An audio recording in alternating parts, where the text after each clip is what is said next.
proposé par Hype FM.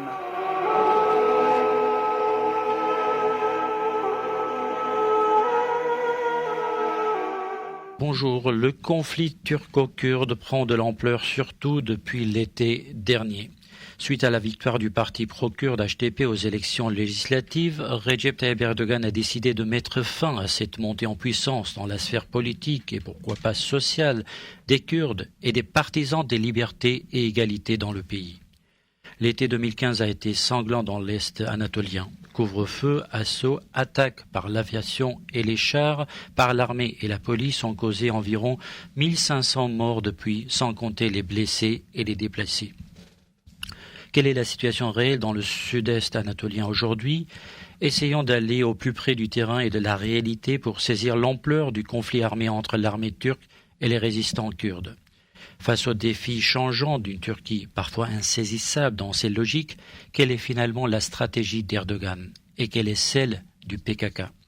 Pour apporter de l'éclairage à toutes ces questions, j'ai le plaisir d'accueillir dans les studios d'AIPFM Şahin Polat, porte-parole du comité de soutien au HDP en France, bonjour. Melis Kaya, membre de l'Institut kurde de Paris, bonjour. Et Emre Demir, rédacteur en chef de Zaman France, bonjour. Alors commençons avec vous, Şahin Polat, commençons avec vous pour décrire la situation, car on le voit autour de nous, on ne parle pas assez de la question kurde. En tout cas, on ne dit pas exactement ce qui se passe dans cette région du monde, mais depuis l'été dernier, je l'ai dit, 1500 morts environ. Donc, on est en pleine guerre et silence total. Qu'est-ce qui se passe dans cette zone de la Turquie? Bonjour donc à tous les auditeurs. J'en profite par cette occasion pour célébrer la fête du Newroz, pour leur souhaiter une bonne fête de printemps de Newroz, qui est le synonyme du renouveau chez les Kurdes particulièrement et les autres peuples donc de la région. Quant à votre question, malheureusement, il se passe des choses terribles, des scènes de guerre qui ne diffèrent guère de celles de Syrie, et avec des villes complètement détruites, avec des arrestations massives, avec des morts tous les jours au quotidien, des civils bombardés par des chars, par les armes que l'OTAN procure à la Turquie et par des groupuscules qui se nomment Essedullah, les teams de Essedullah, qui sont donc issus directement de Daesh de la Syrie, c'est-à-dire ceux qui ont lutté à Kobané contre les Kurdes, les barbares qui ont perdu la bataille, ils se vengent du côté turc, donc des Kurdes, dans les villes frontalières, particulièrement Cizre, Nusaybin, donc Gever, et certaines d'autres villes qui sont toujours en état de siège, et avec l'utilisation des armes parfois donc chimiques. Ils ont incendié dans des sous-sols des civils, des enfants, des femmes, et ça continue toujours. Malheureusement, comme vous l'avez précisé, on n'en fait pas assez d'écho au niveau international, avec un dictateur. Il se dit ouvertement dictateur. Enfin, il se dit pas ouvertement dictateur, mais il exerce une dictature sur tout le pays avec son équipe à lui, Recep Tayyip Erdogan, le président turc actuel. Et il se venge des Kurdes, justement, qui ont voté très massivement pour le HDP dans les élections de juin et de novembre aussi. Oui, même s'il y a eu un recul dans les chiffres, il y a quand même eu plus de 10% de vote. Donc ça reste quand même j'allais dire presque un record, même si moins important que celui des 13% ou presque 14% du mois de juin.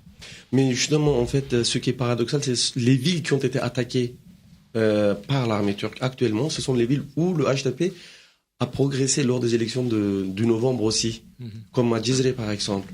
Ils étaient au-dessus de 80%. Pratiquement toutes ces villes où il y a la guerre actuellement, le HDP a obtenu plus de 80% dans toutes ces villes-là. Et ils se vengent de ces villes-là parce que vous avez voté contre moi, vous n'avez pas voté pour moi. Alors, Melis Kaya, avant d'approfondir, parce que nous avons envie d'aller vraiment sur le terrain, si je puis dire, quelles sont vos informations? Parce que c'est pas seulement les médias français qui n'en parlent pas, mais parfois en parlant avec des Turcs, ils nous disent on n'a pas assez, nous-mêmes, en Turquie même, assez d'informations sur ce qui se passe dans l'Est. Quelles sont vos informations ? Écoutez, après 30 ans de guerre, le gouvernement et le PKK, finalement, ont commencé de parler de la paix en 2006. Les Kurdes ont investi beaucoup d'espoir dans la paix. Et puis, aux élections de juin dernier, 2015, le président Erdogan a vu le score de son parti baisser et il voulait récupérer une partie de l'électorat extrême droite, les nationalistes et ultranationalistes. Donc, il a commencé de punir les Kurdes. Et il a évidemment relancé une guerre contre le PKK et les Kurdes. Certainement dans les villes de Diyarbakir, dans le centre historique de Sur, Cizre et Nusaybin, notamment.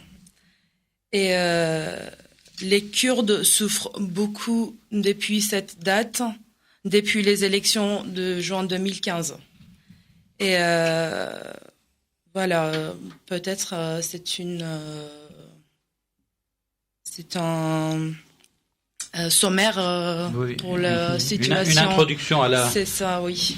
Alors, même question, Emre Demir, en tant que journaliste, qu'est-ce que vous avez comme information ? Commençons par les informations avant d'analyser la situation.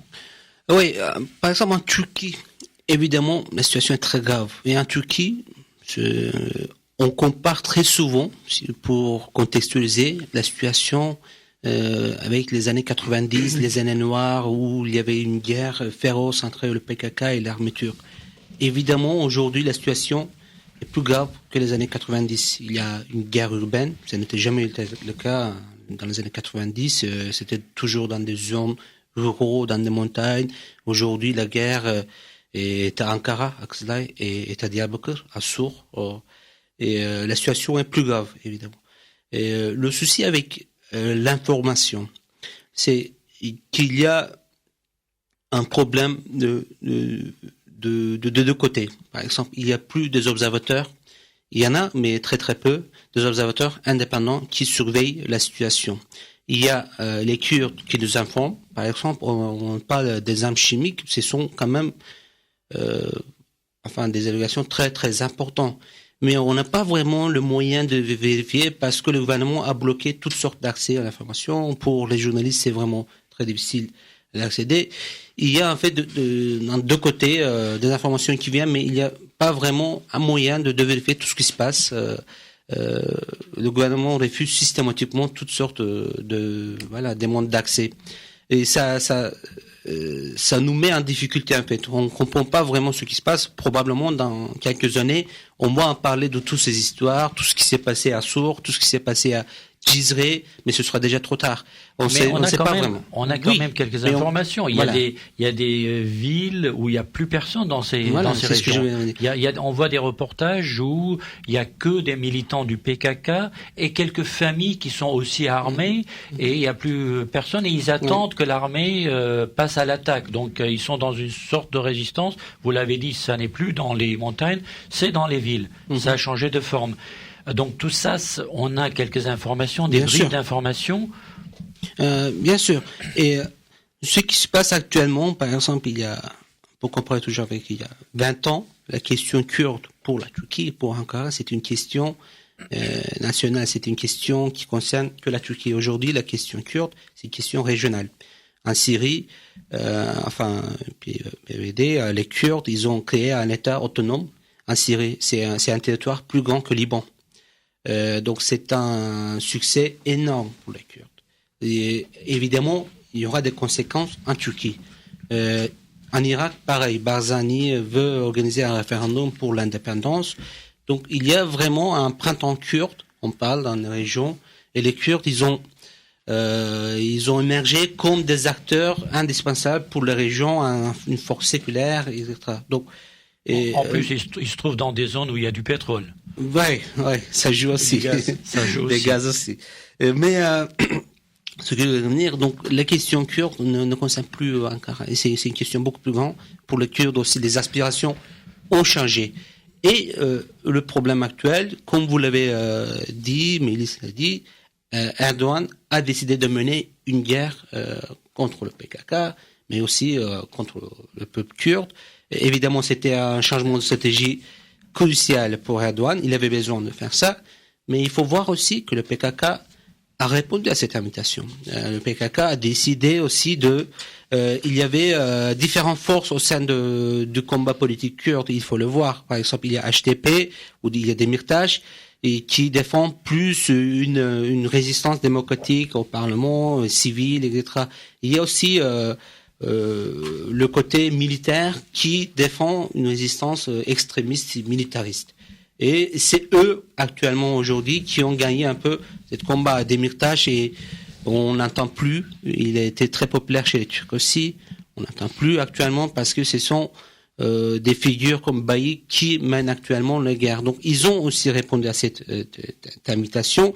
Évidemment, à partir d'un moment où on déclare des zones autonomes dans certaines villes, c'est vraiment une invitation à l'armée turque. Ça va mener à la destruction.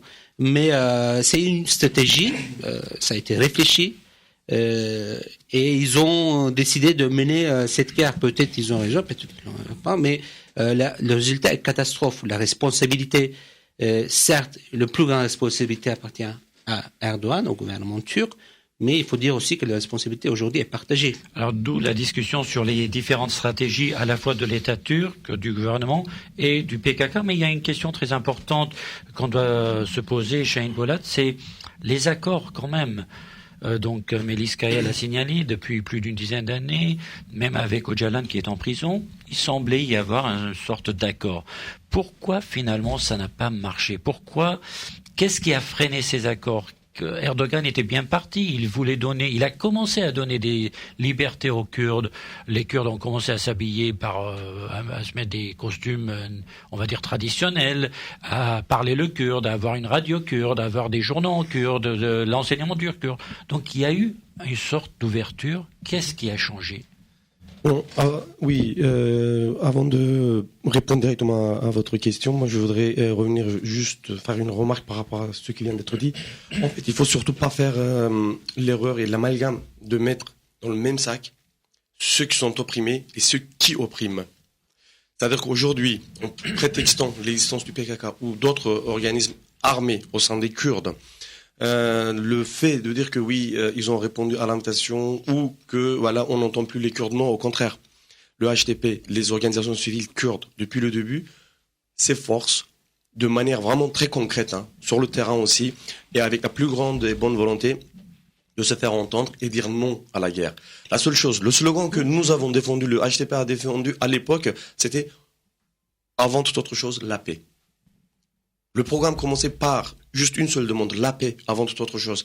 Et c'était entendu du côté kurde, y compris dans les rangs du PKK. On a répondu à cet appel-là. Sauf que Erdogan n'a pas voulu. Avant l'été dernier. Voilà, avant l'été dernier.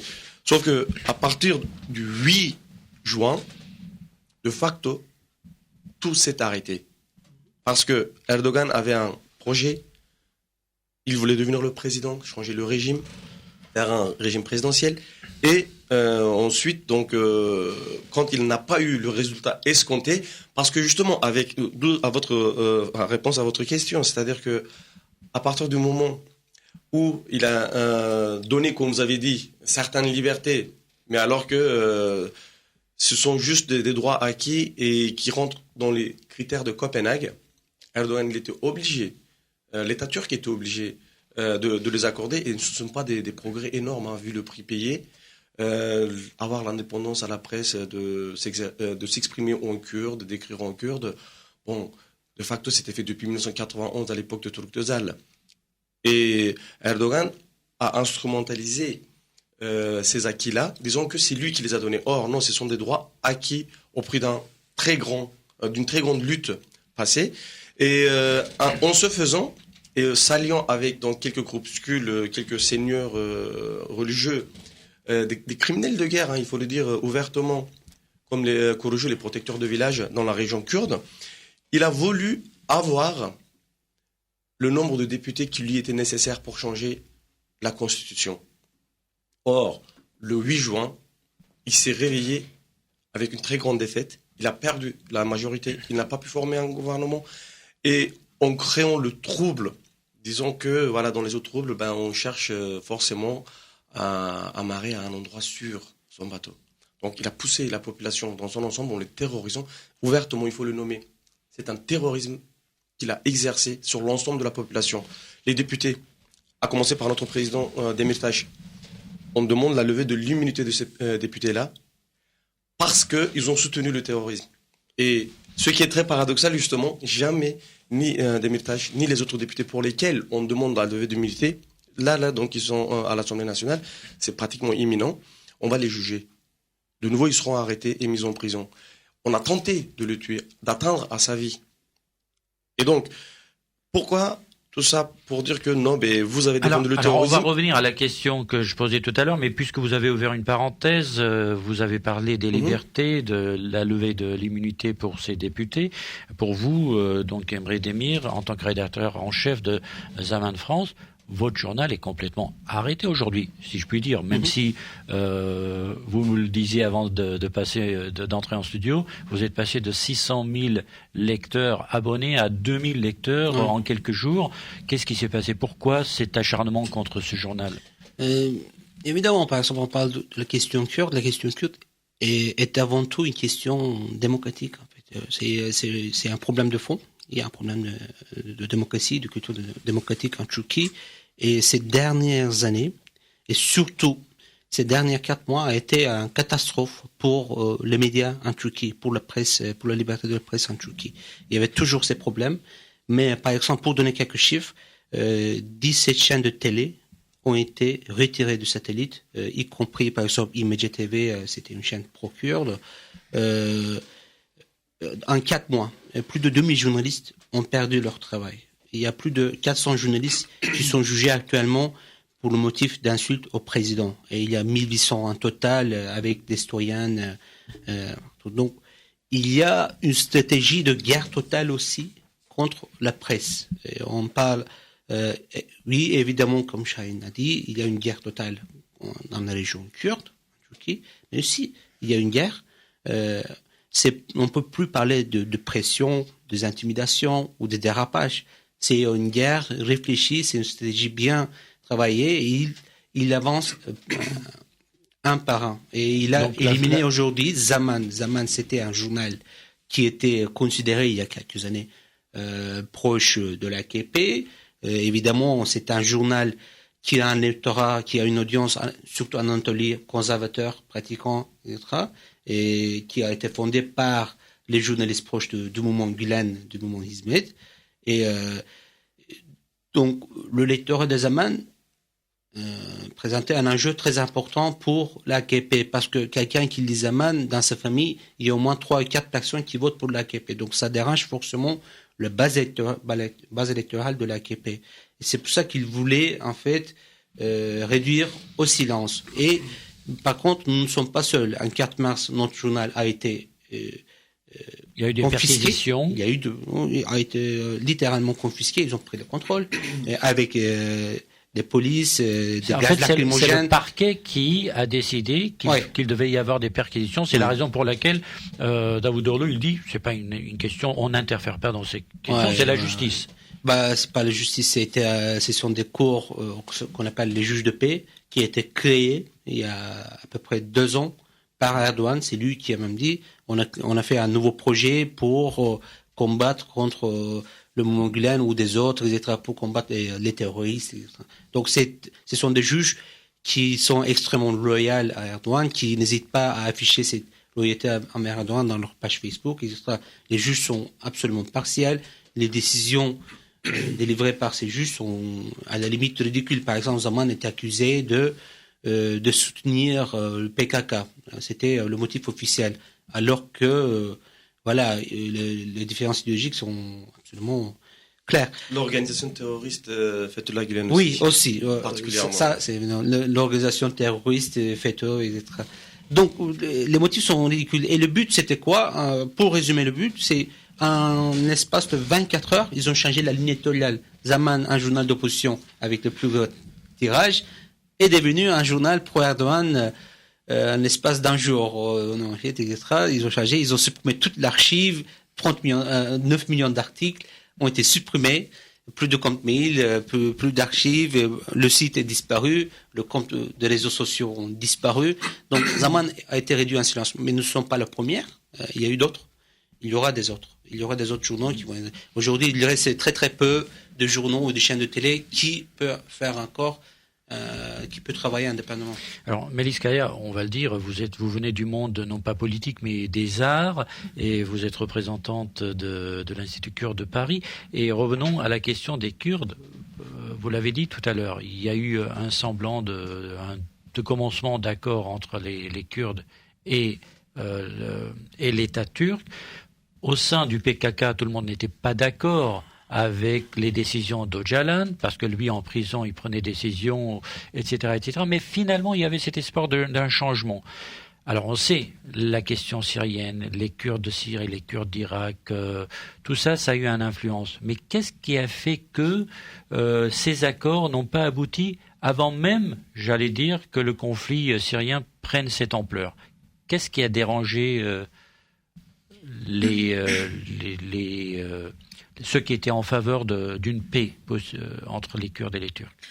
Je pense qu'on oublie un point très important, c'est que quand les Kurdes déclarent l'autogestion des villes, l'État turc répond par la destruction des zones autogérées. Mais ça veut dire quoi, gestion des villes? C'est-à-dire que je ne veux pas voir la police turque, je ne veux pas voir l'administration turque, c'est une sorte d'indépendance, mini-indépendance ici et là?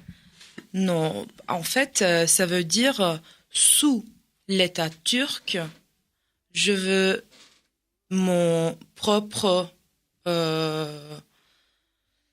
droit de me gérer. Tout simplement. Donc ça veut dire que Mais c'est ça qu'on appelait tout à l'heure une invitation à la guerre, parce que si on dit dans un État que moi je veux m'autogérer, donc vous n'interférez plus dans les affaires de ma ville, ça passera pas. Le truc c'est que c'est pas vraiment une façon séparatiste par rapport à l'État. Ça veut dire, je vais garder mon identité turque, mais il faut que vous acceptez que moi je suis kurde. D'abord, je suis kurde avec une identité turque. Donc, tout simplement, ça veut dire ça. Et puis... Et donc, qu'est-ce qui a fait que les accords n'ont pas abouti finalement? C'est la question principale que tout le monde se pose. On était parti avec un bel espoir, même si, je l'ai dit, tout le monde n'était pas d'accord. Mais qu'est-ce qui s'est passé? Avec de plus en plus de liberté, qui peut répondre à cette question? Moi, je voudrais bien... parce qu'en fait, cette fameuse expression d'autogérer, autogestion, ça faisait partie de notre programme. Donc le programme défendu par le HTK et le HTP qui est issu c'est un congrès des peuples. Alors là-dedans, vous avez les indépendants, vous avez les écologistes, vous avez les LGBT, vous avez les Kurdes, les Arméniens, les Alévis, toute personne, tout peuple qui avait été ostracisé jusqu'à maintenant, qui n'avait pas été reconnu en tant que tel par son identité, ont formé ce congrès-là. Et donc le HTP est issu de cette formation. Et nous, quand on dit le droit à l'autogestion, ce n'est pas un événement en soi-même si extraordinaire inventé par les Kurdes ou par le HTP ou par ceux qui ont fait partie du HTP, qui ont voté pour le HTP. C'était simplement le droit de demander de respecter les accords de Copenhague, dans lequel il est prévu que, une décentralisation en faveur des régions et des départements. Ce n'est rien d'autre que le fait de réclamer une démocratie au niveau local. Donc c'est pas du séparatisme comme on peut l'entendre dans le mot autogestion. C'est important. Justement, on en a joué. On en a joué justement quand on a dit autogestion. Autogestion, c'est quoi? C'est une manière démocratique de voter pour sa ville, d'élire ses députés, comme élire les maires et aussi les préfets. En Amérique, par exemple, vous avez les préfets qui sont élus, même les procureurs qui sont élus. Est-ce qu'il y a un séparatisme? Est-ce qu'on parle du terrorisme? Justement, ils ont joué sur les cordes de peur, de crainte qu'ils ont instaurées depuis le début, la création de la République. Oui, ces Arméniens qui veulent nous diviser, ces Grecs qui veulent récupérer leurs terres, il y a toujours un ennemi extérieur. Et oui, les Kurdes ils vont demander l'indépendance. D'ailleurs, ce qui est très intéressant, c'est que ce ne sont pas que les Kurdes qui demandent ça. Dans notre programme, on le demandait pour la ville de Artvin aussi, pour Izmir, pour Istanbul, pour tout le pays. C'est-à-dire que c'était aux gens de s'organiser dans des congrès et de voter, élire leurs députés, leurs préfets, leurs sous-préfets. C'était une manière démocratique de demander le respect des accords de Copenhague. Et de là à en venir, mais vous avez déclaré l'indépendance. Non. Oui, mais les accords de Copenhague, c'est un mot. Ensuite, il faut donner du contenu. Et dans ce contenu, quand vous parlez d'autogestion, bon, évidemment, vous ne parlez pas de séparatisme, et vous dites, on va changer en quelque sorte le régime, la constitution de la Turquie, en faveur, au détriment du pouvoir central, et en faveur du pouvoir local, surtout pour des régions où il y a une domination, pas forcément que de Kurdes, mais en tout cas, on pense aux Kurdes en premier. Et ça, c'est, encore une fois, une provocation. Non, pas du tout. C'est une démocratie directe, c'est une expérience de la démocratie directe qu'on demande.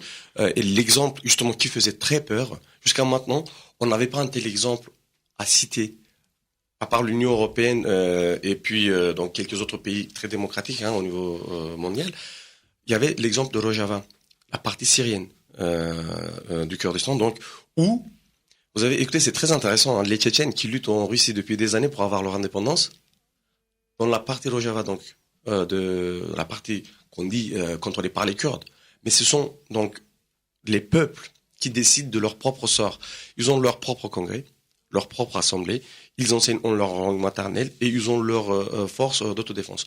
Et le HDP n'a jamais demandé une force armée, n'a jamais demandé un monnaie à part, n'a jamais demandé un drapeau à part, et donc a reconnu l'autorité centrale, l'unité du pays, mais à l'intérieur, écoutez, dans la ville d'Artvin, il y a quelques jours, ils ont détruit tout l'écosystème au profit d'une entreprise de mines qui ravage cette région-là au niveau écologique. Et se trouve où cette ville?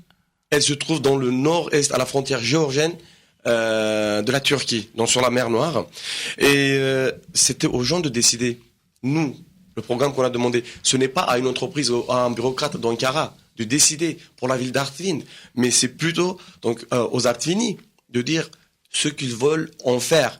Mais particulièrement, on a créé l'amalgame de dire que c'est les Kurdes qui demandent ça, ça va mener à l'indépendance. Non. C'est le HDP et c'est le... C'est toute la question, Emre Demir. Donc, quand on demande des sortes, voilà, des autonomies, pour ainsi dire, dans l'esprit de l'État turc et surtout des plus nationalistes parmi eux, c'est le début de la fin. Pas autonomie, autogestion, s'il vous plaît. Oui, mais justement, Emre Demir. Le grand problème, c'est que, par exemple, une grande partie des demandes politiques et culturelles des Kurdes sont, pour moi, tout à fait légitimes, y compris une décentralisation, y compris autonomie, y compris même l'indépendance. Mais la condition, c'est que il faut mener ce combat dans le sens politique, mais pas militaire. Par exemple, vous parlez d'autogestion, mais le problème, c'est que il y a des milices qui font des barricades dans des villes comme Cizre, Nusaybin, etc. Et c'est ces barricades, c'est ces jeunes qui se sont sacrifiés, malheureusement, parce que l'armée turque, c'est pas l'armée syrienne. On compare. Enfin, cet expériment est la source de la victoire des Kurdes de PKK en Syrie. En Syrie, qu'est-ce que fait le PKK? Ils ont déclaré des zones autonomes. Ils ont mené à peu près le même stratégie qu'ils mènent aujourd'hui en Turquie. Mais le problème, c'est que la Syrie est un État en faillite. La Turquie, c'est pas le cas. L'armée turque, c'est l'un des plus grandes armées du monde, 8e armée du monde.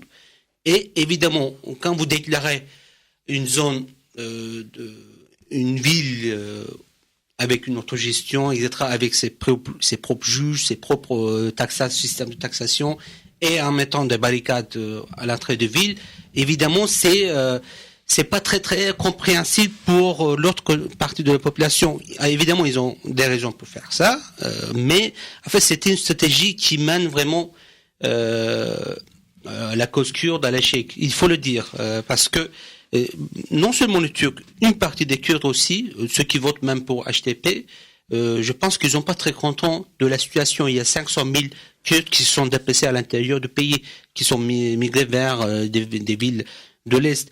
Donc, il fallait mener ce combat politique. Il y avait une figure, c'est la Demirtas, qui avait réussi à faire des scores historiques. Et d'un coup, bien sûr, c'est Erdogan qui a décidé de rompre le processus de paix parce qu'il ne convenait plus politiquement. Mais malheureusement, enfin, ceux qui décident au nom de la cause kurde, ils n'ont pas pris la bonne décision de combat. À partir du moment où vous déclarez des zones d'autogestion sans passer par le Parlement, sans passer par le combat politique, mais en passant par la solution militaire avec des barricades, etc., on ne vit pas dans les années 70 de l'Amérique latine. Ça ne va pas marcher. Et ça ne marche pas. C'est ça le fond de problème aussi.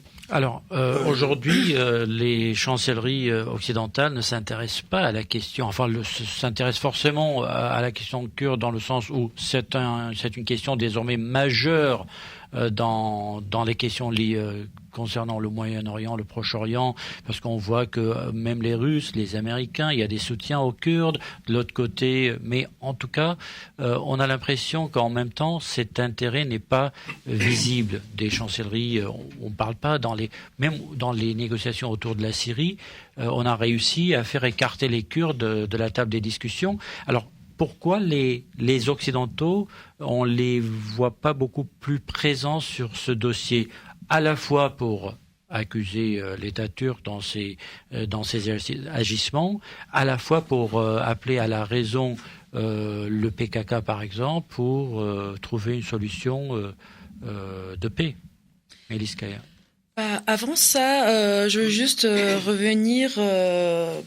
Emre a parlé des barricades, des tranchées, etc. Je veux juste revenir à ça d'abord. Alors, l'armée turque intervient avec des chars, des blindés et des hélicoptères. 700 morts ces 6 derniers mois. Donc, les jeunes Kurdes commencent à se défendre. Les tranchées et les barricades, ce n'est pas pour attaquer. Oui, en fait, c'est ça, c'est pour se défendre. Peut-être c'est pas la meilleure façon pour se défendre. Ça, je sais pas. Mais je pense que c'est un peu injuste de dire que voilà, c'est la raison maintenant. L'armée turque intervient à cause des tranchées et les barricades. D'abord, c'est l'armée turque qui a commencé d'attaquer les villes. Et puis, les jeunes, évidemment, ont commencé à faire les tranchées et les barricades pour se défendre. Et sur votre question... nous, on se pose toutes les questions parce qu'en même temps, on est obligé de faire l'avocat du diable pour que la discussion on fasse entendre toutes les hypothèses qu'on lit ici et là, même si tout le monde n'est pas, je veux dire, les représentants de l'État ne sont pas là, et on est obligé de jouer ce rôle. Je suis d'accord avec le ministre, bien sûr, c'est pour se défendre, mais à mon avis, peut-être je suis voilà, mais il fallait mener ce combat dans la scène politique, parce que militariser les jeunes Kurdes, ça va servir à rien. Ce n'est qu'un prétexte. Bien sûr, c'est Erdogan qui a décidé de mener une guerre totale. Bien sûr, c'est l'armée turque qui intervient. C'est eux qui ont gagné encore le pouvoir dans la région.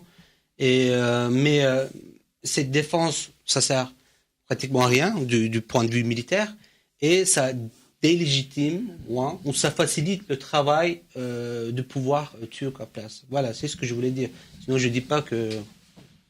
Alors, par rapport au regard des chancelleries du monde occidental sur cette question des Kurdes, parce qu'on sait que, par exemple, récemment, un responsable kurde en France, enfin en Europe, le représentant, avait demandé même à John Kerry d'intervenir, d'apporter son influence sur ce dossier, évidemment dans des mots diplomatiques pour apporter de la paix à la région. En fait, c'était pour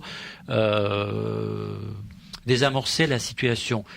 Mais les Américains, en fait, ils donnent des armes, mais ils n'apportent pas des solutions politiques, d'après ce qu'on voit. Les Russes aident les Kurdes, mais ils sont aussi responsables d'une partie de la crise au Proche-Orient.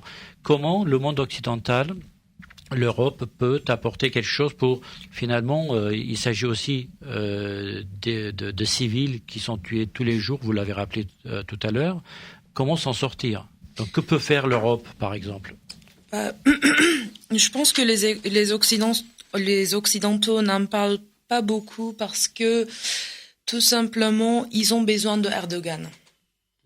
Et dans la crise des réfugiés, ils ont besoin d'Erdogan. Donc, c'est pour ça que maintenant, ils ont tout en silence et ils attendent comme ça. Je ne sais pas jusqu'à quand, mais je pense que c'est la première raison qu'ils ne parlent pas beaucoup parce que tout simplement ils ont besoin d'Erdogan.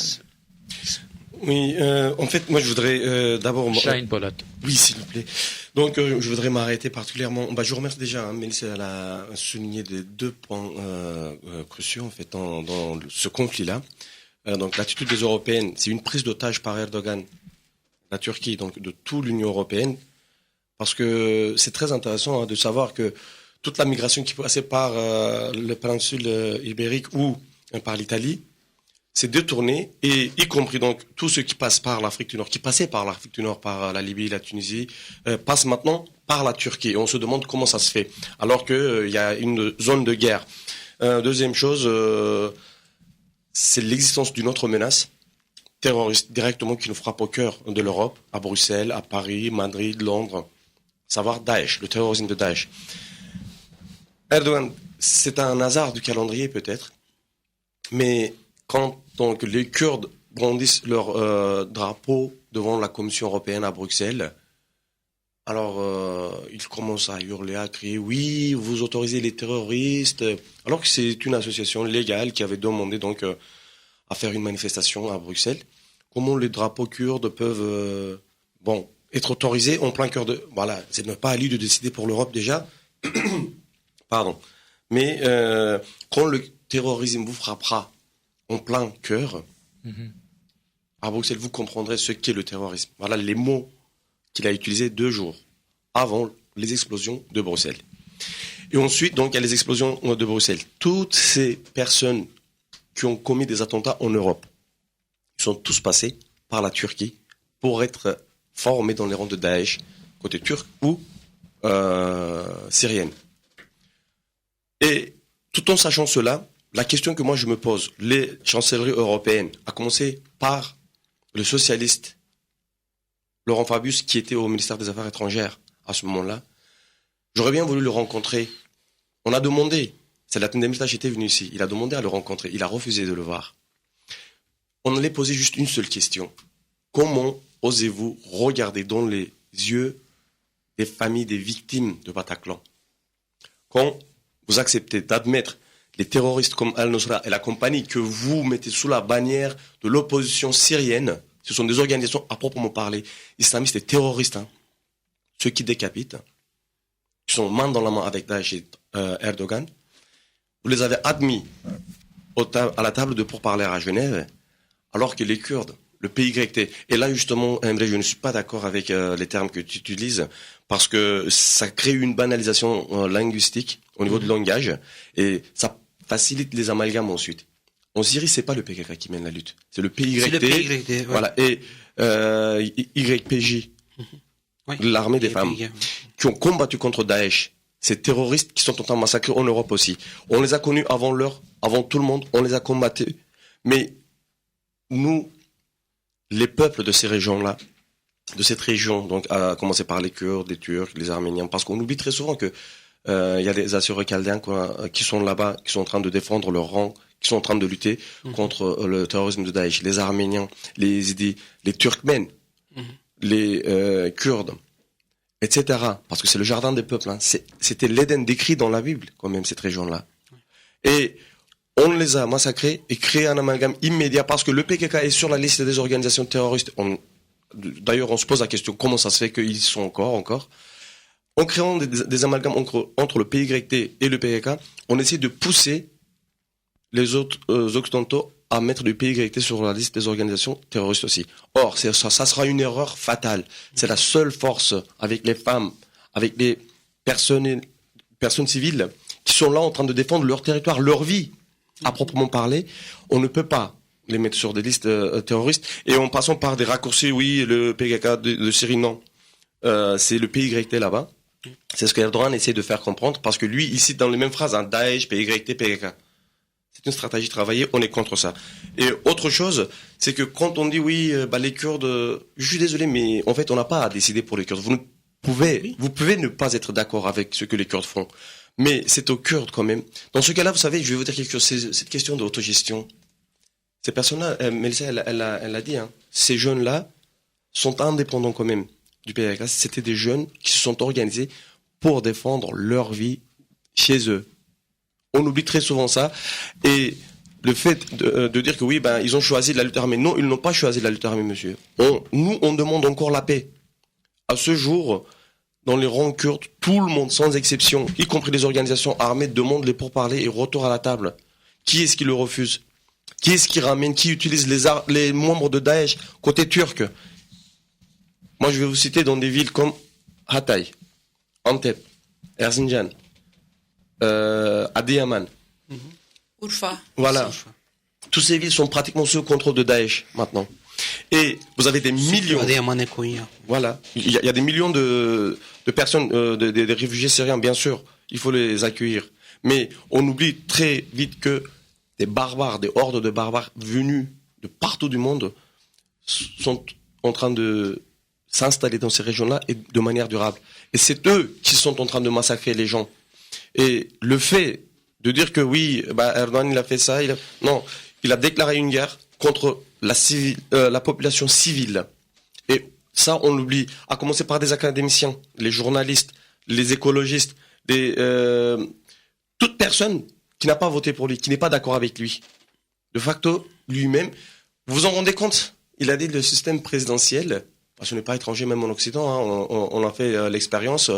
L'Allemagne n'était pas forcément c'était un système parlementaire et c'est devenu présidentiel. En parlant d'Hitler, je mets du côté son ignorance parce que de facto l'Allemagne n'a jamais été gouvernée par un système présidentiel, y compris sous Hitler. Mais enfin, je veux dire au niveau constitutionnel, mais de facto, comme Erdogan il le fait, c'était effectivement le Führer qui dirigeait. Alors vous vous en rendez compte? Là récemment, le ministre quand même des Affaires familiales, une femme. Parlons d'une organisation, en fait c'est une fondation qui a des étudiants, donc des élèves internes aussi, en internat, chez eux, pardon. Ils ont fait objet des viols par les enseignants, par le personnel de cette fondation, et puis ça a été révélé. À un moment donné, on s'est rendu compte que le problème avait vraiment de l'ampleur. Seule déclaration qu'elle a été capable de dire, une seule fois, parlons de viol quand même, hein. Ça fait rien. Hein. Une fois, c'est rien. Voilà. En plus, c'est de la pédophilie. Qu'est-ce qu'elle a dit exactement? Une seule fois.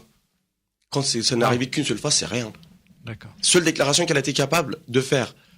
Et à un moment donné, vous trouvez l'ennemi, vous l'identifiez, vous créez votre opposé pour mobiliser l'ensemble de la population, passant par la banalisation linguistique justement du langage.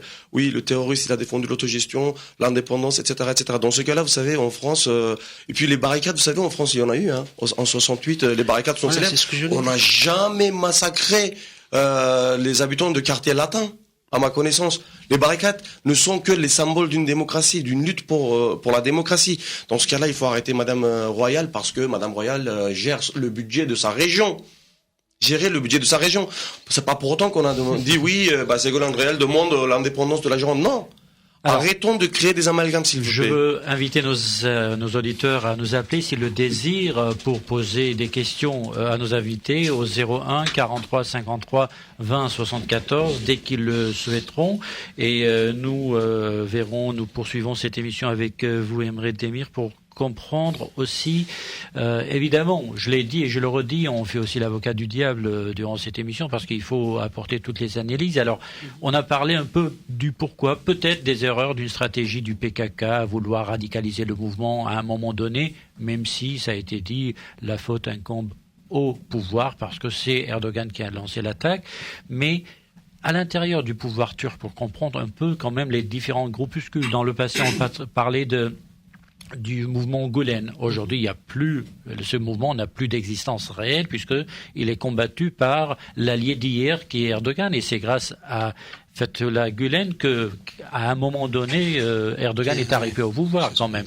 Et depuis, il est devenu son ennemi. Mais quels sont les autres groupuscules à l'intérieur du pouvoir et de l'État turc? Dans le passé, on parlait beaucoup de l'État profond.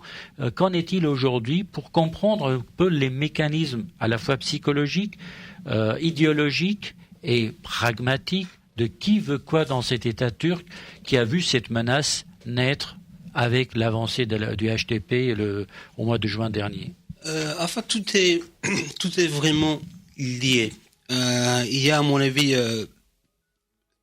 3 dates qui nous mènent ici. Il y a les manifestations de Gezi, qui a fait un déclic chez Erdogan. C'est vraiment passé à une autre étape. Les affaires de corruption de décembre 2013, c'est le moment où les séparations entre le mouvement Gülen et l'AKP est officialisée. La séparation avait déjà commencé il y a des années. Et finalement, les élections de 7 juin. Donc ces 3 dates ont déterminé vraiment la situation. Et c'est après l'affaire de corruption que les 4 qui étaient considérés proches du mouvement Gülen ont été évincés, ont été éjectés du système. Et à ce point-là, Erdogan a décidé vraiment de faire une alliance avec les anciens militaires, avec ceux qui ont été accusés dans le cas judiciaire de Ergenekon, Balyoz, etc. Par exemple, il y a une figure historique en Turquie qui s'appelle Doğu Perinçek, c'est un ultranationaliste. Il était dans les années 70, il était maoïste. Ne vous inquiétez pas, nous le connaissons très bien. Voilà, oui, les Arméniens le connaissent très bien. Par exemple, Doğu Perinçek est devenu l'un des alliés principaux d'Erdogan. Donc c'était quand même inimaginable. Il est resté 5 ans en prison. Et il est sorti plus tôt. Oui, il est sorti plus tôt. Et aujourd'hui, il n'hésite pas à dire que c'est moi, c'est nos amis qui règnent en Turquie. Il y a vraiment, peut-être il l'exagère, mais je sais très bien que, par exemple, surtout des prosécutions contre le mouvement Gülen a été fait par des juges, par des procureurs ou par des officiers de police proches du groupe Aydınlık, du groupe de Perinçek. Et ils sont pas forcément pro-AKP. Le problème d'Erdogan, c'est toujours le même problème. Depuis les débuts, il avait un soutien très populaire, mais il n'a jamais eu un cadre capable, vraiment, une bureaucratie qui est capable de diriger le pays. Il a toujours besoin des alliances pour avancer les choses, pour faire marcher l'appareil étatique. Donc, ces dernières années, il y a vraiment une alliance entre les ultranationalistes et l'AKP. Il y a une alliance entre l'armée et l'AKP. Mais c'est, à mon avis, c'est une alliance éphémère, temporaire. Chacun mène sa propre agenda.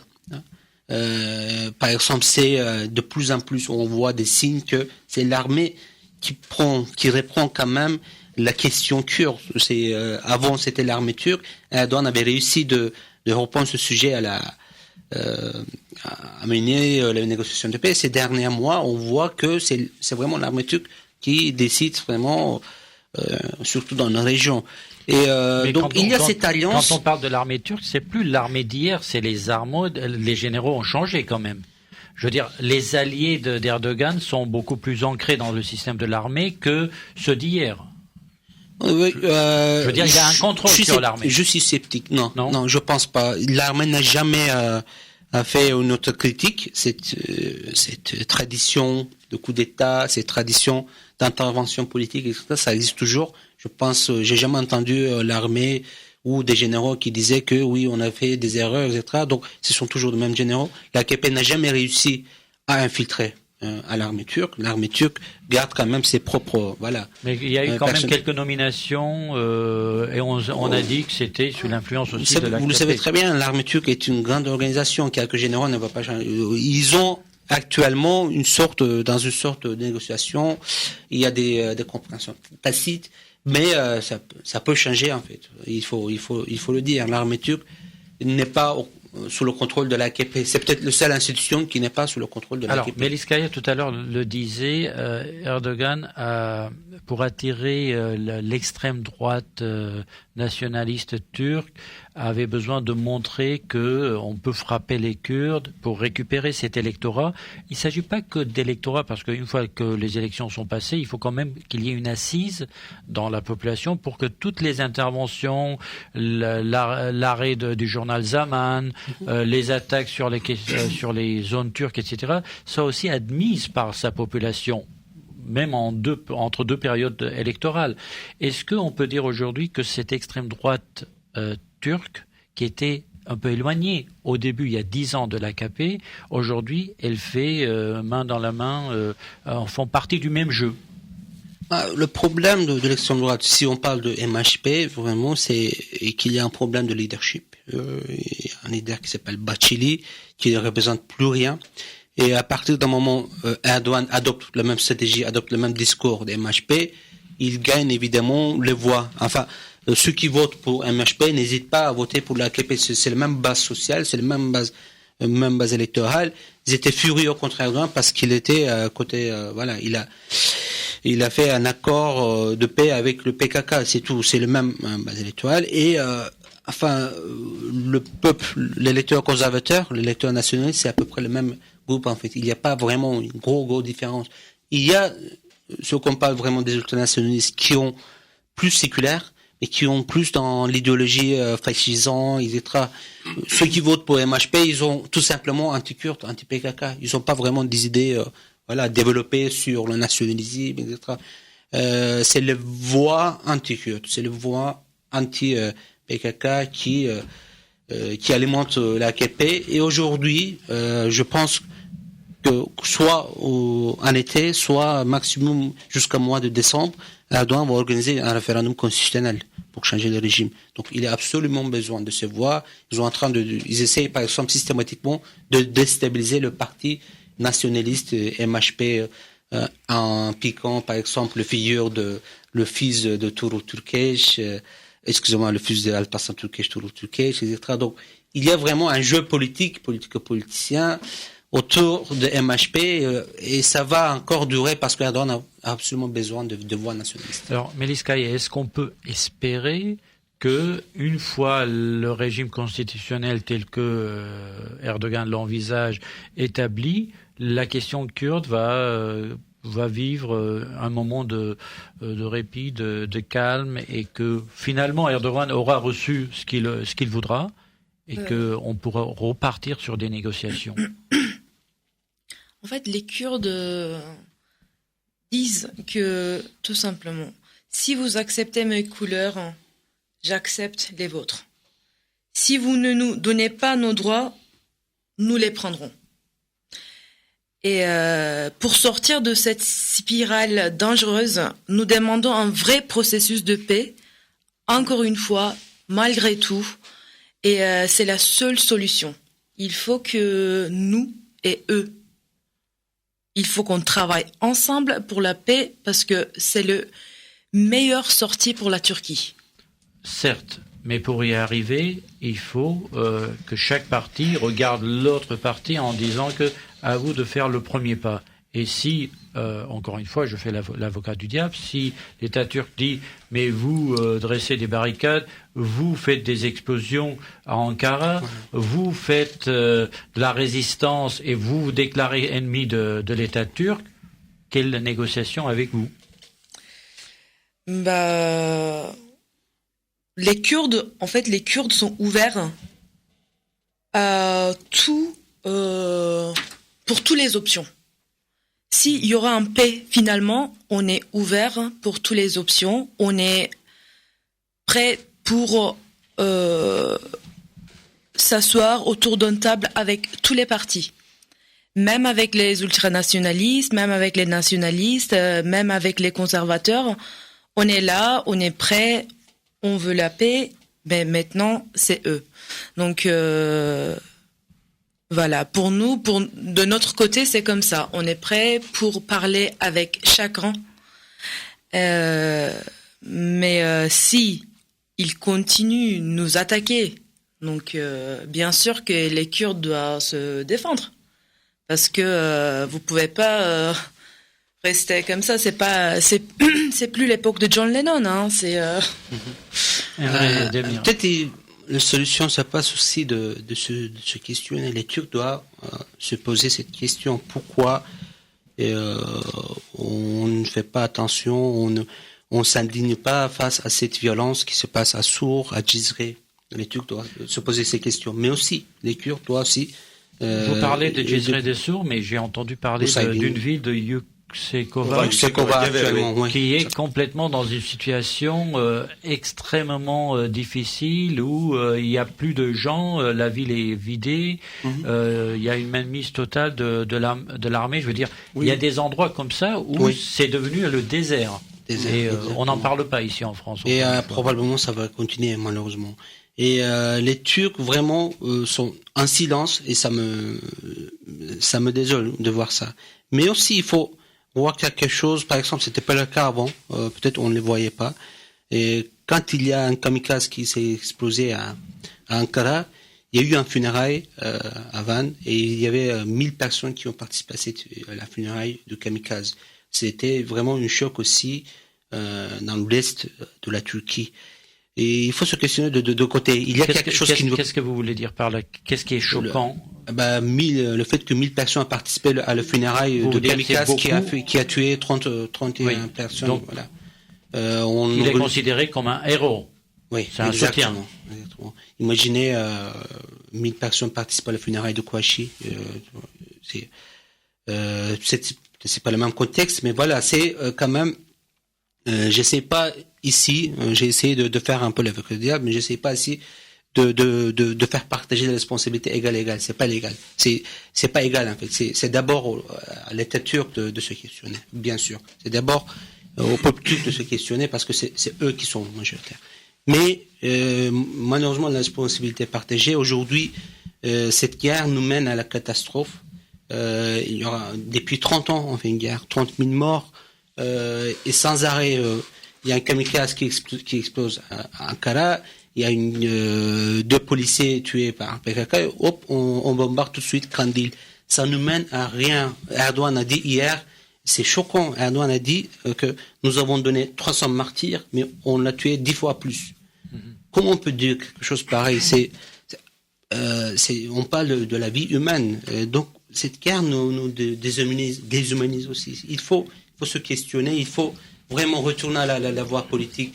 Il y a eu de combats politiques comme Gandhi, comme Mandela. Le cause kurde adore de citer par exemple Mandela. Mais pourquoi ne pas mener une guerre plus pacifique? De toute façon, militairement parlant, les Kurdes ne peuvent pas gagner cette guerre. Voilà. Alors, je rappelle à nos auditeurs notre numéro de téléphone 01 43 53 20 74. Et Chahine Polat, une question aussi très importante liée à la présence des Kurdes sur 3, je dirais même 4, pour ne pas parler aujourd'hui de l'Iran, parce qu'il y a des Kurdes en Iran, et on sait que pendant très longtemps, Turcs et Iraniens étaient d'accord de faire étouffer la voix kurde, parce que tout le monde a des craintes par rapport à une demande d'indépendance, de souveraineté dans l'avenir. Et aujourd'hui, n'est-ce pas l'effet épanouissement, développement des Kurdes de partout? On l'a vu en Irak, vous l'avez dit tout à l'heure, il va y avoir un référendum pour enfin avoir une indépendance totale. Bon, on va dire c'est déjà presque un État indépendant, le Kurdistan irakien. Mais en Syrie, on voit ce qui se passe, une région kurde. Donc s'il y a un partage du territoire syrien, il va y avoir probablement une présence kurde marquée, mais institutionnelle, dans ce territoire de la Syrie, d'où la crainte, au-delà des affaires du HDP, de Demirtas et de la démocratie ou des libertés en Turquie, une sorte d'éveil national transterritorial, et où la Turquie va perdre probablement de ses territoires comme un effet à ce développement ou de l'éveil kurde dans cette région. N'est-ce pas la question principale qui, au-delà des autres questions que nous avons évoquées, fait peur aux Turcs? En tout cas, c'est ce que le gouvernement fait. et depuis le début, n'oublions pas que l'État turc s'est fondé sur 2 piliers essentiellement. Turco-islamisme. C'est-à-dire que une seule nation, avec une seule langue parlée, le turc, rien d'autre était autorisé. Et l'autre pilier, c'était donc un islamisme hanafite, particulièrement. Même pas donc les alévis, les chrétiens, on les laisse de côté, mais y compris ceux qui n'étaient pas de même obédience que les hanafites, savoir les Kurdes chafites, on les refusait aussi. Et voir les institutions allant de l'armée jusqu'à la présidence, les élus locaux jusqu'aux députés, des gouvernements formés, pendant les 90 dernières années, on a travaillé à ça en Turquie. C'est pour ça que les conflits qu'on a mis en avant au sein même des institutions entre Erdogan ou l'armée, etc. Mais n'oublions pas que c'est l'armée qui est à l'origine de l'essor de Erdogan. Avec le coup d'état militaire des années 80, y compris le mouvement Gülen, avait été énormément soutenu. On ne les a pas touchés. Pendant les années 80-90, au contraire, on les a subventionnés. Ensuite, il y a eu le coup d'état post-moderne de 28 février. Vous voulez dire qui a subventionné quoi? L'État n'a à proprement parler jamais réprimé ces mouvements islamistes ni ces partis islamistes. Oui, on se souvient quand même d'élections perdues, d'élections gagnées puis perdues. Oui, mais sauf que à un moment donné, donc ces mouvements-là, ils étaient avec tous... Erbakan. Voilà. Et c'est Erbakan qu'on a réprimé effectivement, parce qu'il avait changé de point de vue concernant la question kurde. Et dès le moment qu'il a voulu changer de stratégie, en disant que non, mais il faut commencer à parler avec ces mecs-là à un moment donné, parce qu'il y a une guerre et il faut que ça s'arrête. On l'a éliminé. Justement, Tayyip Erdogan et la clique de Tayyip Erdogan a été instaurée à la place de cela. Oui, voilà. Donc, à un moment donné, c'est pour ça que je ne crois pas à cette différence, parce que bon, voilà, la Turquie est laïque, mais la Turquie a permis l'essor d'un islamisme terrible, quoi, avec l'appui de l'armée. Le coup d'état militaire de 1980 a été fait par l'armée. Le moment où on a ouvert plus d'écoles religieuses et où on a construit plus de mosquées en Turquie, c'était pendant les années de coup d'état militaire de 1980. Donc, à un moment donné, il faut savoir que les Kurdes n'ont jamais demandé à qui que ce soit, pour quelle raison que ce soit, de payer un prix à leur place. Ils ont fait les frais en Syrie, en Irak, en Iran, en Turquie, pour tous les autres peuples aussi. Et aujourd'hui aussi, donc en Syrie, on ne dit pas que c'est un gain que des Kurdes. Effectivement, c'est des Kurdes, mais ce sont les peuples de Rojava. On parle des peuples de Rojava. Je précise bien, justement. Donc, minimiser ça, c'est assez réducteur de dire que ce sont que les Kurdes. Effectivement, donc c'est la force motrice un peu de la démocratie dans cette région-là. Et aussi, il faut savoir que à cause de cet événement des funérailles de Van, ils ont mis en procès 2 de nos députés de HDP. Mais vous savez quand qui faisaient partie, qui étaient aux funérailles. Ils sont partis. En fait, il n'y a pas eu de funérailles à proprement parler déjà. Il y a eu un enterrement. Ensuite, selon la tradition, quand vous perdez quelqu'un, peu importe qui il est, qu'est-ce qu'il est, vous allez voir la famille pour souhaiter les condoléances parce qu'il y a une guerre quand même d'un côté et de l'autre. Mais qui était présent à cet enterrement? Deux députés. Non, mais le profil des gens présents. Ah non, c'était les voisins, la famille même, parce que voilà, c'est assez tribal quand même, c'est assez clanique quand même. Voilà, vous y allez et faire un amalgame entre les c'est Kurdes. Pas un mouvement politique qui est venu soutenir ce non, kamikaze dans un enterrement politique. On a voulu en jouer justement encore une fois en créant l'amalgame et faire un parallèle entre les Kurdes et le Daesh. Non, je ne suis pas d'accord. Il faut pas les citer dans la même phrase. Je refuse. Et je n'admets pas parce que justement c'est l'argument qu'on utilise contre nous les Kurdes.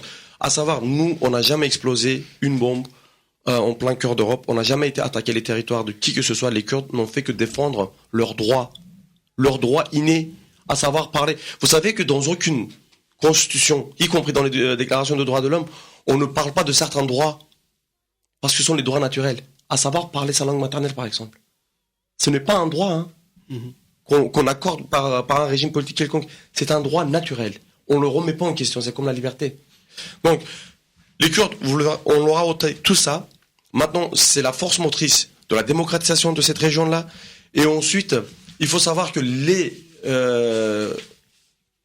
frontières tracées actuellement au Moyen-Orient n'ont jamais été demandées au peuple du Moyen-Orient. Personne. Winston Churchill, Mais parlant de justement, Jordanie, il disait oui, c'est en le grand, une demi-heure, c'est j'ai le grand dessiné. problème aujourd'hui. Voilà. Depuis le traité de Sèvres, qui a été effacé par celui de Lausanne, Voilà. on a vu ces derniers jours la possibilité, on parle beaucoup d'un Kurdistan irakien, syrien et turc. Ok ? À partir de là, ça fait peur. Je veux dire, au-delà des autres considérations que nous avons évidemment évoquées ici, est-ce que, selon vous, Emre Demir, n'y a-t-il pas cette vraie crainte fondamentale ?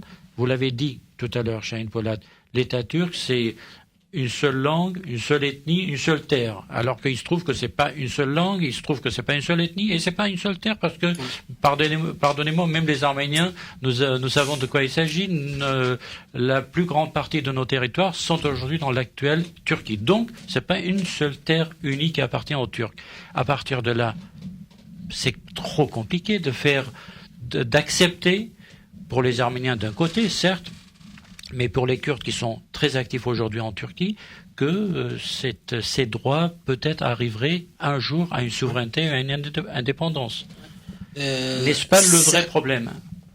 On peut même dire que, on a parlé tout à l'heure, par exemple, pourquoi le processus de paix a été arrêté par Erdogan. La vraie raison, c'est Kobané. À partir de Kobané, Erdogan a très bien compris qu'il y aura un État homme qui va durer en Syrie. Il y aura un État, une région qui va être contrôlée par les Kurdes. Donc c'est un problème existentiel pour la Turquie. Ça pose un problème existentiel qui pose des questions à des principes de fondation de ce pays, bien sûr. Et Barzani, par exemple, même s'il est plus proche à la ligne d'Erdogan, et ils vont aussi à la référendum. Il y aura vraiment une sorte, même s'il y aura des différents courants politiques, il y aura vraiment un Kurdistan. Et c'est peut-être le seul acteur. Il y a un Kurdistan, en fait. Il y a un territoire qu'on appelle Kurdistan. Oui. Comme un État reconnu. Voilà, c'est ce que je veux dire. Juste pour dire, c'est l'acteur peut-être régional qui est soutenu à la fois par la Russie. C'est le seul acteur qui est soutenu à la fois par la Russie et à la fois par les Américains. Et la Turquie est le seul acteur régional. Aussi, s'il vous plaît, pourquoi ils sont soutenus par les Américains et les Russes à la fois, et les Européens, même si on en parle très peu en Europe? Parce qu'ils combattent contre Daesh, parce qu'ils offrent une alternative politique. C'est une force séculaire, c'est une force... à mon avis, c'est clair. Et tout ça, c'est ce contexte régional. Et en même temps, Erdogan a des problèmes à la fois avec les États-Unis, à la fois avec la Russie, des gros problèmes même avec la Russie. Donc, ça pose vraiment... Il a aussi des problèmes de mégalomanie. Oui. Je veux dire, psychologiquement, dans la psychologie du personnage, je pense que ça peut jouer aussi. Il se voit comme le sultan. Il peut être jugé pour ça en Turquie, attention. Pour l'instant, je suis là. Donc, moi, la question que je me pose, la tentative d'Erdogan de casser la Syrie de Bachar el-Assad, de récupérer, comme on le dit aujourd'hui d'une manière assez claire, une grande partie de la Syrie, de la région d'Alep, etc., avec toute sa richesse, toute son industrie, et d'agrandir la Turquie, n'a pas été finalement une erreur fatale, et non seulement qu'il n'a pas gagné cette guerre, qu'il voulait mener par les autres, mais pour lui-même, finalement, il est en train de tout perdre. Et vous avez parlé de mégalomanie, par exemple. Comment ça a commencé? C'est après le printemps arabe. On a parlé du modèle turc. Certes, à cette époque, la Turquie était beaucoup mieux, si on compare avec aujourd'hui. Donc la différence est énorme. On parlait de modèle turc pour le pays comme la Tunisie, l'Égypte, etc. Il a mal interprété cette histoire du modèle turc. Il a pensé qu'il peut vraiment, éventuellement, devenir le leader du région, du Moyen-Orient, ou même du monde musulman.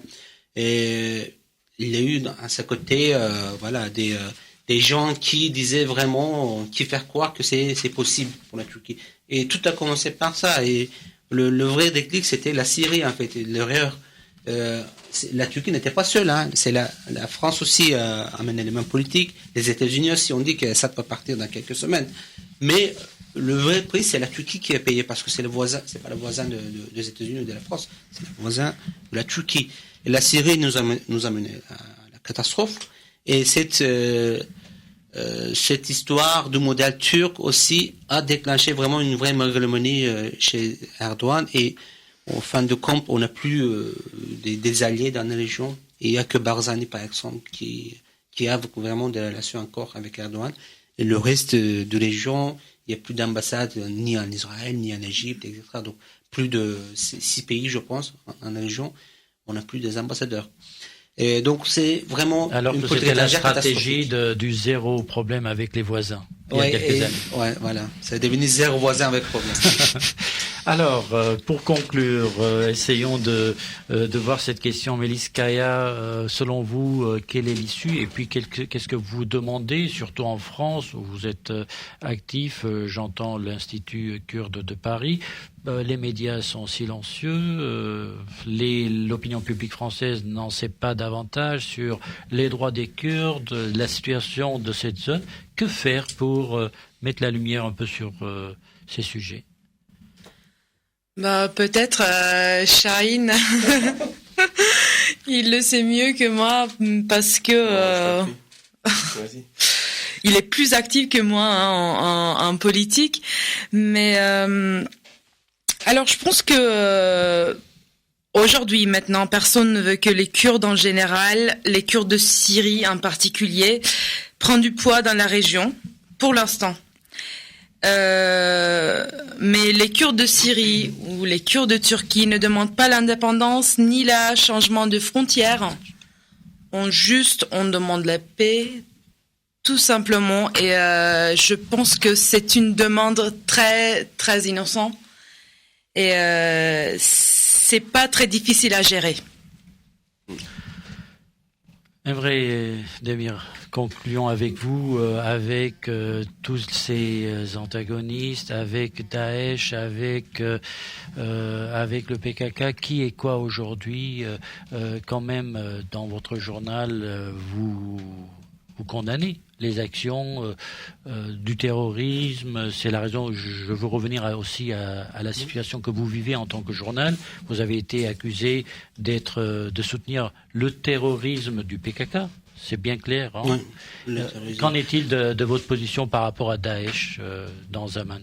Daesh, on le condamne haut et fort. Hein. C'est, par exemple, Shahin a parlé tout à l'heure du Mont Gulen, c'est peut-être le Mont Gulen ou Fethullah Gulen est le personnage dans le monde islamique de Turquie qui condamne et qui propose vraiment des solutions pour combattre Daesh en Turquie.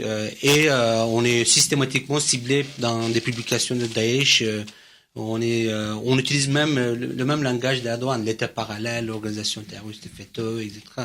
Donc il y a vraiment deux discours qui se ressemblent beaucoup. C'est intéressant de le voir.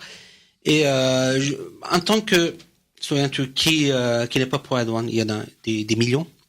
Je pense que la solution de ce problème, même si c'est pas facile, il n'y a pas une réponse magique, mais je pense que quand on a vu une figure comme Selahattin Demirtas, son discours, ça avait vraiment marché. J'ai beaucoup d'amis turcs qui n'ont rien à voir avec la cause kurde, qui ont voté pour Demirtas. À mon avis, il faut politiser, il faut revenir à la solution politique.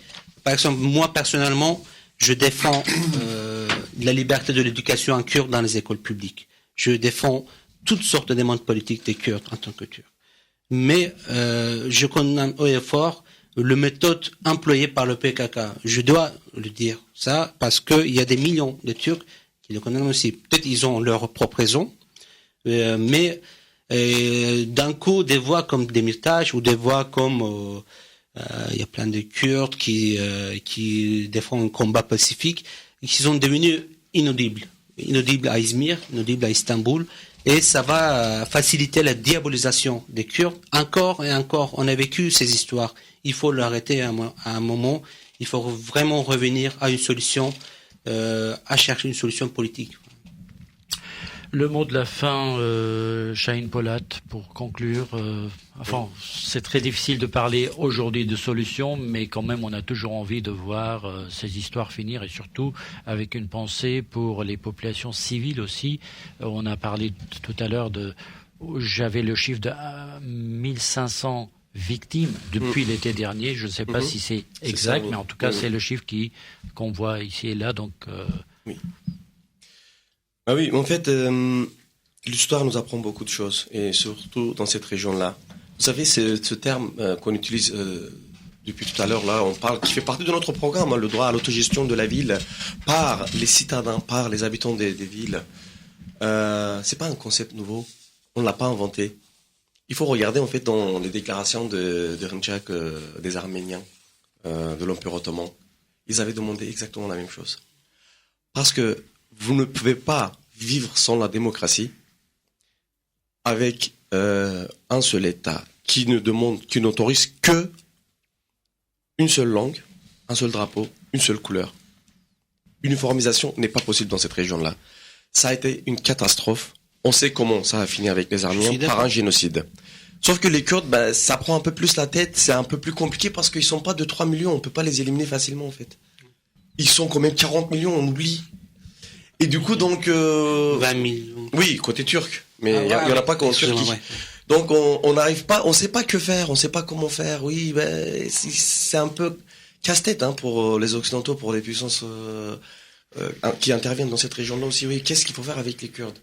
Et nous on propose des solutions, justement les solutions que les Arméniens avaient repris, avaient proposées et qu'on a utilisées contre les Arméniens en disant mais vous allez diviser le pays, mais vous allez avoir votre indépendance.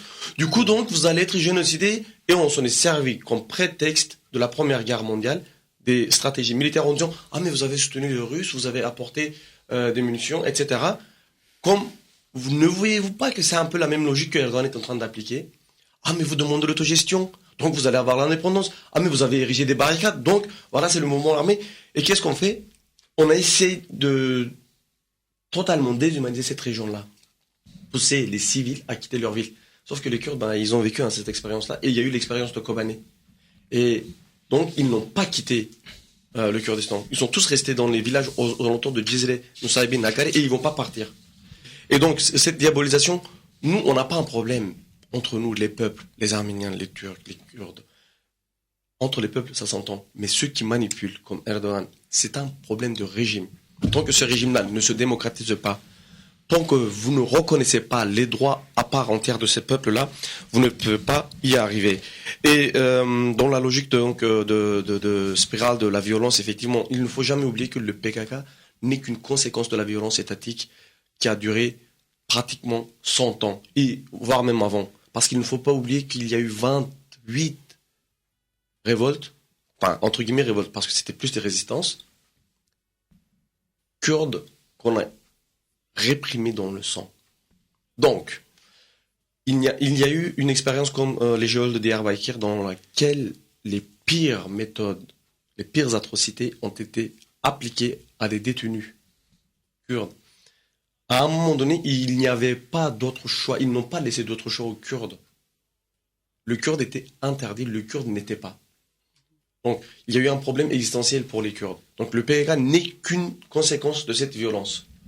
Et tant que vous ne comptez pas sur les peuples, écoutez, c'est très simple. On ne demande que le retour à la table de négociation, premièrement.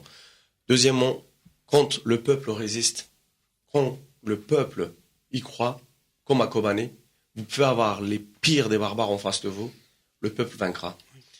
Et Tayyip Erdogan avait trop compté sur ses amis, sur ses acolytes, là, sur ses petits amis de Daesh, pour nous vaincre, nous les Kurdes.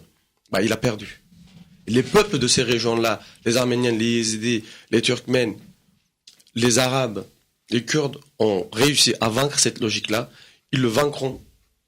Parce que aujourd'hui, c'est très clair. Erdogan est le parrain de Daesh. Il applique les mêmes méthodes, et c'est sûr et certain. À partir du moment où il a réussi à réduire à néant la résistance kurde, parce qu'il faut bien parler d'une résistance civile kurde, il n'hésitera pas à passer à des massacres encore plus graves pour installer ses amis de Daesh dans les villes que j'ai citées tout à l'heure.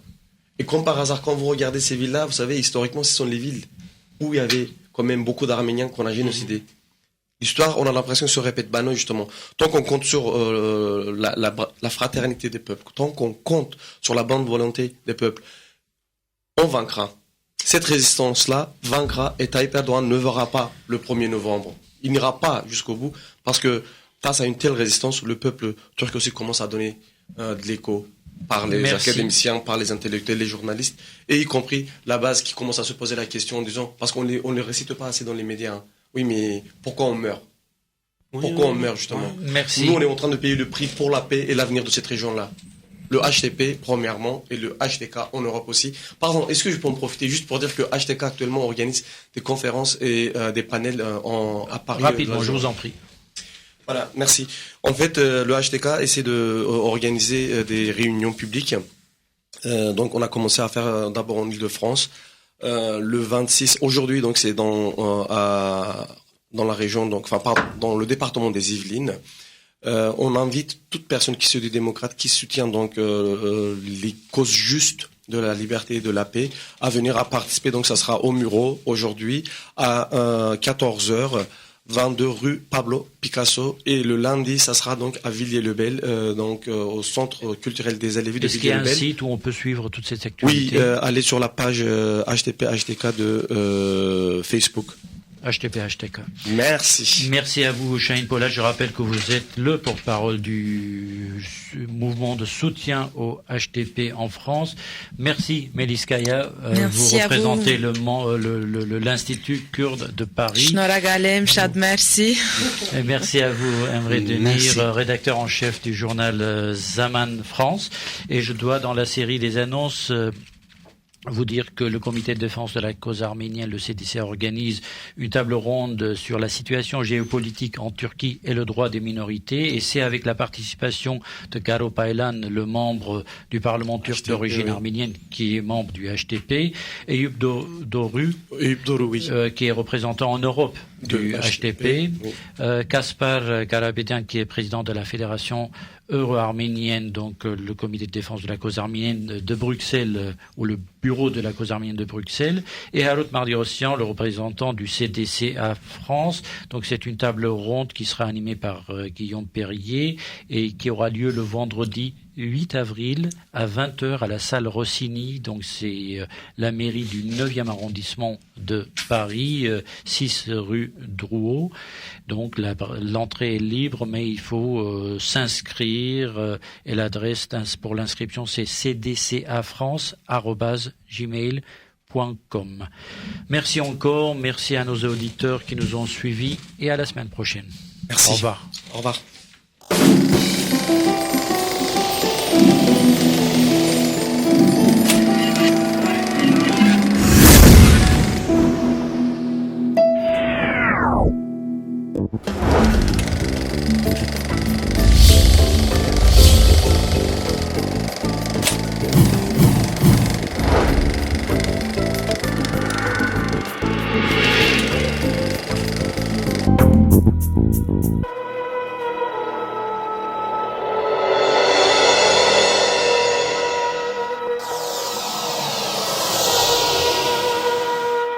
Carte sur table. Une émission proposée par Hype FM.